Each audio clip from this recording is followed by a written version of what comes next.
When I tell you guys how I tracked my time, you're gonna laugh because it is kind of chaotic, but it worked. Trust me. This summer, I embarked on the tremendously weird but very useful experiment of tracking my time. I don't know why I waited so long to try this experiment because it helped me so much to see how I was actually spending my time without any bias, and I could finally see if what I was doing was actually matching up with my goals and priorities. Spoiler alert, it wasn't. Okay, so let's talk about how I actually set up my time tracking. I am on my computer 6 days out of the week for most of the day between my 9-to-5 job and working on YouTube. So a computer-based solution felt the most natural to me in order to do this quickly and efficiently throughout my day. Before I actually went in and used any digital tools, so before I went in and opened up my Apple Calendar or whatever, I made a very general and very brief list about what I was interested in tracking. These things are super broad, but it helped me to have an idea of what I was curious about before I got into it. My list has items such as how much time I'm spending on social media, how much time I was spending in or after meetings, like how long meetings went over for work, how many times I was getting back in bed in the morning, which is a big issue for me. If you guys have seen my other videos, you'll know. And then, of course, how I was spending time on YouTube and how much I was putting into this project. For me, these didn't have to be super specific. They just had to be general ideas.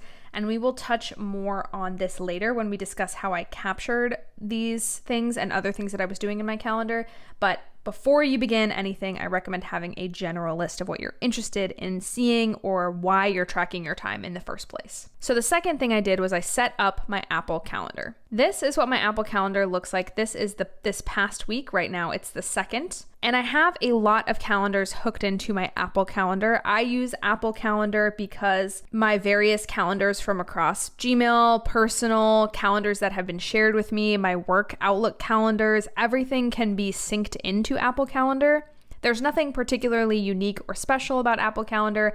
It just happens to be the one that I chose to use because it's native to Apple's iOS, and I use Apple products pretty much exclusively. So it works on my iPad, it works on my desktop computer, it works on my laptop, it works on my phone. But you can use any calendar you want, including Gcal. So the first thing I did was I created a new calendar. You can see over here on the side all of the various calendars I have actually connected to my Apple Calendar. The Google calendars are the ones we're going to be focusing on here. I have deliberately unchecked some work ones, but I wasn't going into my calendar and deciding that every event was related to work or personal or friends or whatever every single time I was tracking my time.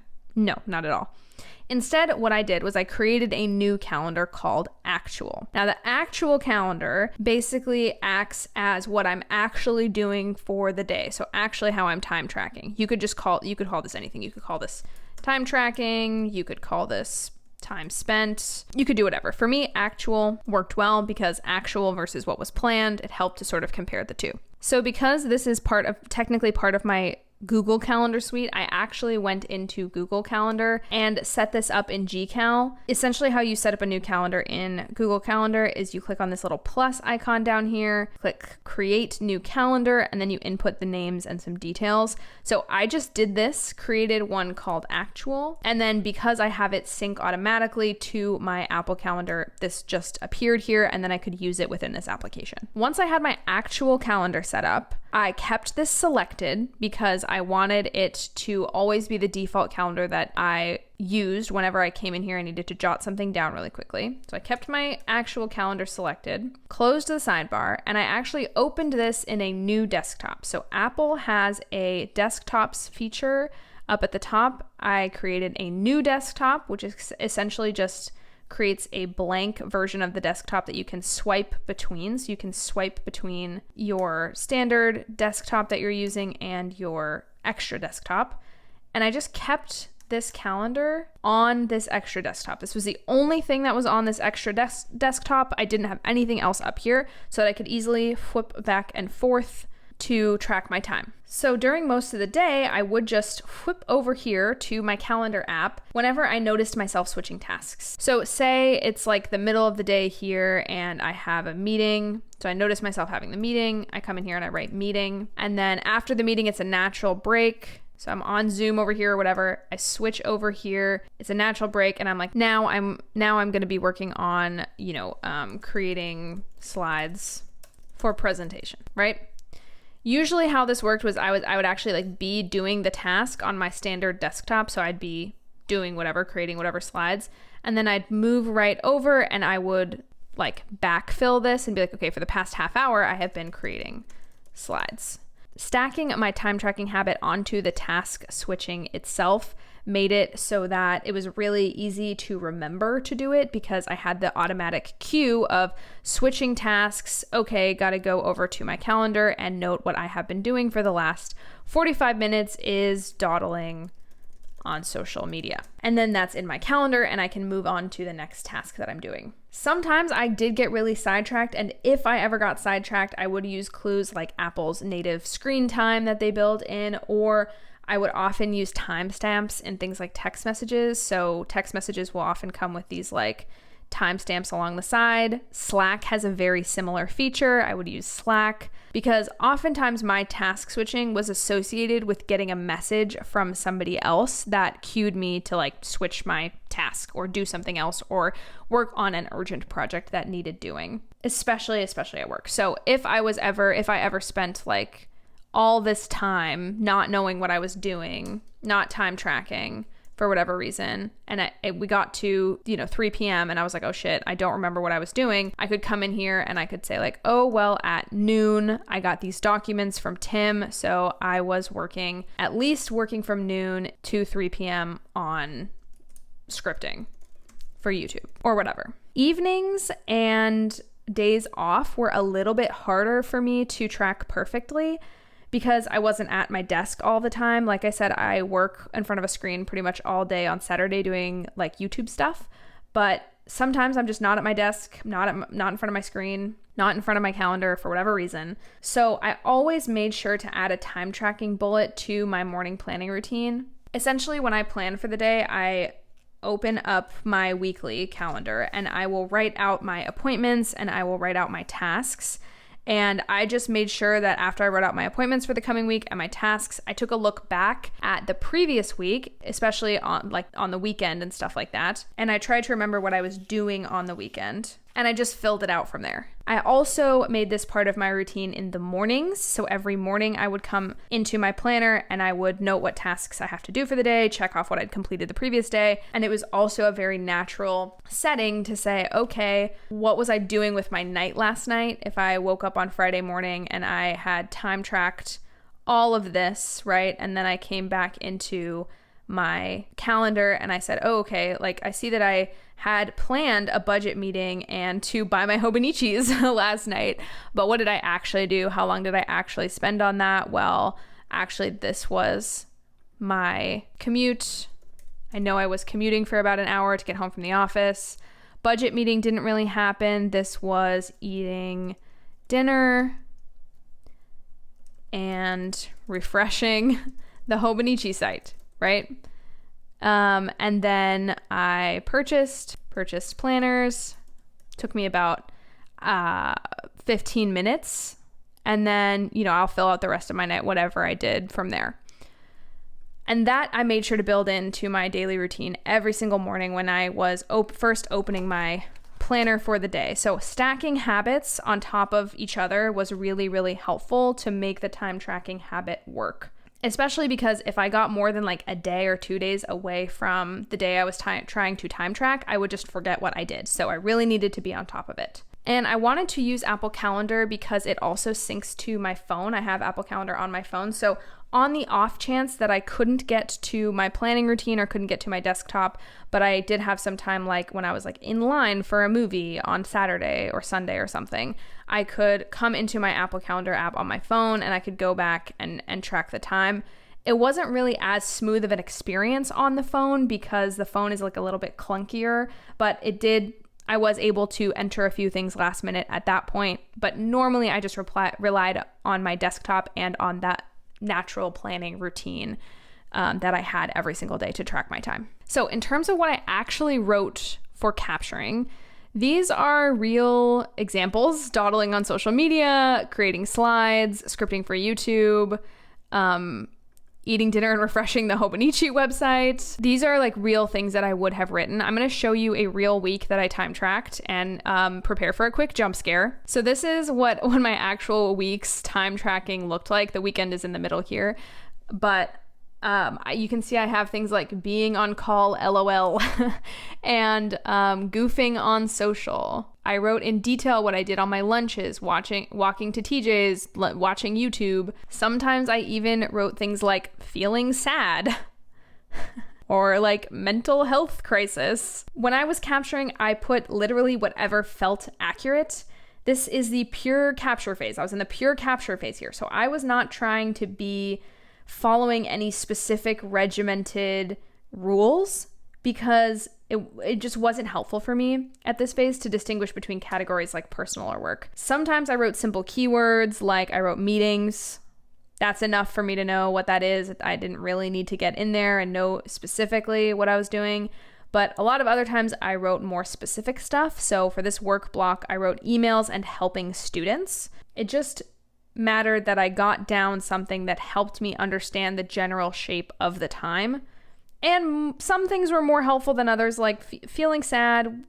You know, I acknowledged myself, but it wasn't the most helpful because, like, what did I do when I was feeling sad? Most likely, I can look back on that and I know that I was like doom scrolling was essentially what I was doing. So what I should have done is written doom scrolling, right? And then I'd have a better idea of actually how I spent that time. But for the most part, it was a much more beneficial for me to just keep in mind, you know, my topics of general interest from beforehand. I generally want to know what my social media use is like. I generally want to know what my meetings are like and YouTube and things like that. And then to just put everything in as it happened, whatever it ended up being.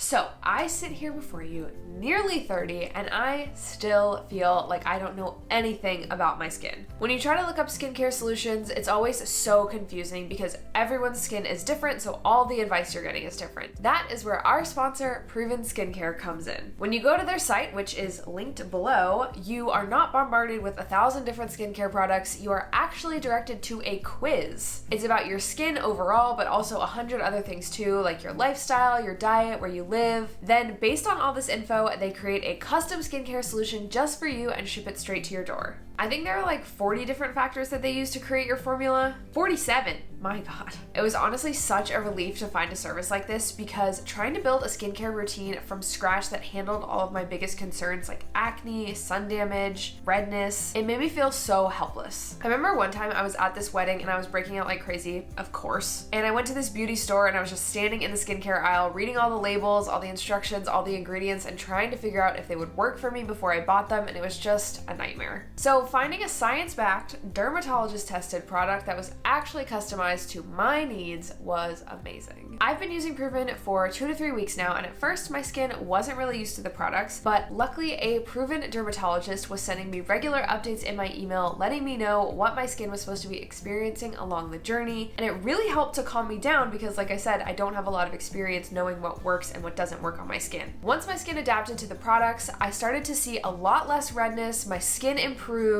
breakouts healed. I'm actually not wearing any makeup right now, or any face makeup anyway. I'm wearing just a little bit of eye makeup, but you can see like she's glowing. I especially love the daily moisturizer with SPF because as a person with oily skin, sunscreens clog my pores like crazy, but this doesn't make me break out at all, and it's so lightweight, it's amazing. And maybe my favorite part of Proven is the peace of mind. I don't feel tempted by every single product I walk past in the store anymore because I already have a simple system that is built to handle my skincare needs. When you receive your box from Proven, you will get just 3 products. They provide a cleanser, a daily moisturizer with SPF, and a night cream. And it's all tailored to your skin specifically. It's such a breeze to apply, and with a subscription, they'll send you more of each product when you're running low, so you never miss a day. Go ahead and click the link in my description and use my code Rachelle99 to get your first personalized Proven skincare system for just $99 for a limited time. That's a 50% discount off the retail price, which is pretty cool. Thanks again to Proven for sponsoring this video, and let's get back to how I track my time.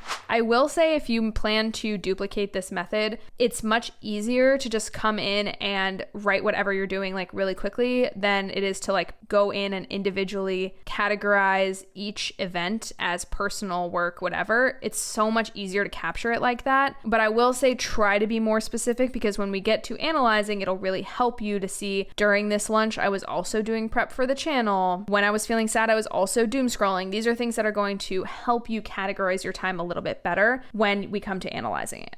But I didn't restrict myself too much, like I said, because it was very important that this capture phase was as easy for me as possible. Otherwise, I knew I would not do it.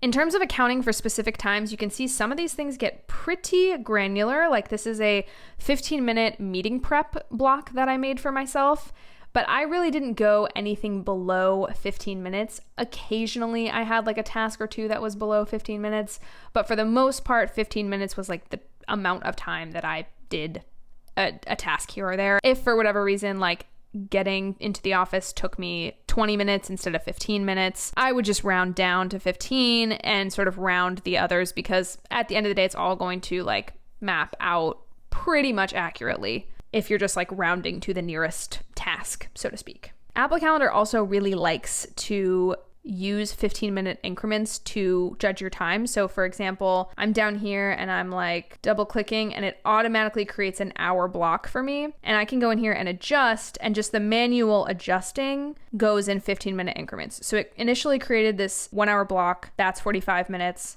That's 30 minutes, that's 15 minutes. So I didn't have to go into each individual task and log like what time it was. I could just generally know that for 15 minutes I was doing this, for an hour I was doing that, and use the sort of like natural 15-minute guidelines that Apple Calendar uses as my own guidelines. So the last step that I used to track my time was to analyze it. I did this period of capture for about 2 weeks. Yes, there were days entirely that I skipped. So this project in total took me about a month to complete, trying to piece together 2 full weeks of time tracking, because I just wasn't used to the system and I needed to get used to the system. But after about a month, I had 2 full weeks that I could use, and then I broke it down on a paper timesheet. Hello, kitty. Can I be in the frame? Hello, ma'am. What are you doing in my shot? She's just deciding she's gonna lay down is what she's deciding. Oh, you're so freaking cute. I love you so much.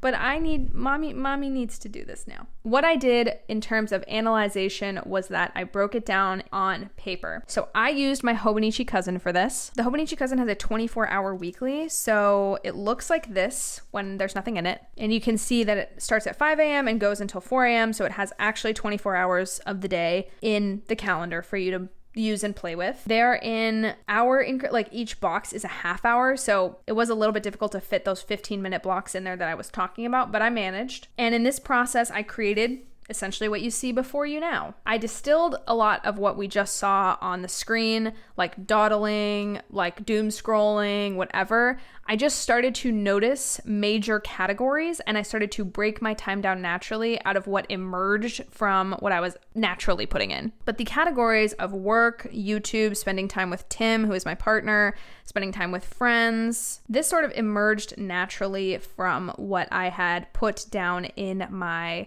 calendar. And I did that for both weeks, and I kept in mind these things that I was interested in: my social media use, spending time after meetings, getting back into bed, YouTube, stuff like that. I ended up just doing some hand math and tallying it all up on the side here. So you can see things emerged like work 20 hours, sleep 53 hours, things like that. Sometimes things needed to be broken down a little bit more. So overall, I had 17 hours of personal time, but 5 of those hours were gaming, and any sort of bigger chunks that emerged, I also noted down, even though I considered them part of a larger category. And I really don't recommend skipping this step if you do my method, because it can be chaotic to look back on your time tracking on your computer. I mean, just look at my screen, like it was freaking chaotic. It was a mess. But distilling it down into paper helped me, because I find that copying things out by hand really cements them in my brain better.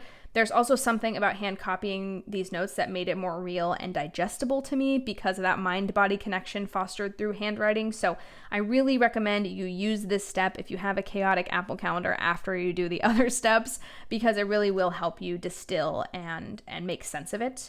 And of course, you can see that I color coded it as well, which also made me better able to visualize it compared to just the solid blue of my actual calendar in my Apple Calendar. And then I just did the hand math and tallied it all up on the sides. I learned some surprising things about myself, such as that I spend an insane amount of time on social media and an insanely low amount of time actually working. But if you want to see the full results, head over to the video I posted a few weeks ago. It is linked right here next to my head on the screen, and you will be able to see the full breakdown of how I was spending my time. Thank you so much for watching, for being subscribed, for staying awesome, for being amazing. I love you so much. Go track your time, go watch my other video. Bye!